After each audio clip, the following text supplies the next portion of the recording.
તો ક્યારેય પણ અવસર મળે તો વિશેષ પ્રકારે મહાદેવની પૂજા કરવી.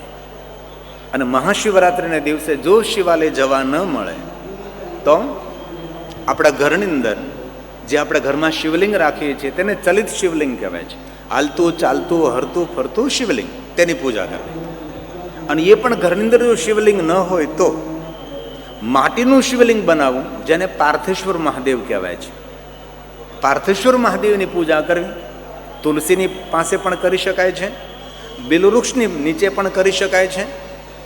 આપણા ઘરની અંદર સુંદર માટીમાંથી શિવલિંગ નિર્માણ કરીએ અને ભગવાનની પંચાક્ષર મંત્ર દ્વારા પૂજા કરીએ. આને કહેવાય પાર્થેશ્વર મહાદેવની પૂજા.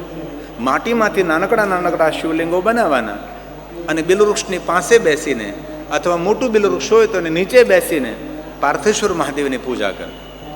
એ પણ વ્યવસ્થા ન થઈ શકે તો ઘરમાં જે દીપ પ્રજ્વલિત કરો છો, દીપ પણ ભગવાન મહાદેવનું સ્વરૂપ છે. દીપ પણ દીપલિંગ કહેવાય, તેને જ્યોતિર્લિંગ કહેવાય છે. અને મહાશિવરાત્રિના દિવસે આગલી રાતેથી શરૂ કરી પ્રાતકાલથી લઈને પૂરો દિવસ અને બીજી રાત્રિ સુધી અખંડ દીવો ઘરમાં રાખો. જો ગાયનું ઘી હોય તો ભાગશાળી, ગાયનું ઘી ન હોય તો કોઈ પણ ઘી, એ પણ ન હોય તો સરસવના તેલનો દીવો પણ ઘરની અંદર કરી શકો. આગલી રાત્રે શરૂ કરી દેવાનો. મહાશિવરાત્રિની સવાર, મહાશિવરાત્રિનો દિવસ અને મહાશિવરાત્રિની રાત્રિ, બીજે દિવસે સવાર સુધી અખંડ દીપ રાખો. અને જેને જેને ઉપવાસ હોય અથવા મૌન હોય તો આગલી રાત્રિએ એ મૌનને ધારણ કરવું.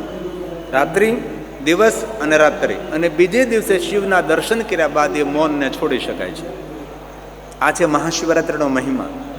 અને મહાદેવે સ્વયં કહ્યું બ્રહ્મા વિષ્ણુ કે હે બ્રહ્મા વિષ્ણુ, જો મનુષ્ય દુનિયાના દરેક વ્રતો ન કરી શકે પણ જો મહાશિવરાત્રિનું વ્રત કરે ને તો દુનિયાના દરેક વ્રતો કરવાનું ફલ હું તેને અર્પણ કરું છું. એ છે મહાશિવરાત્રિ.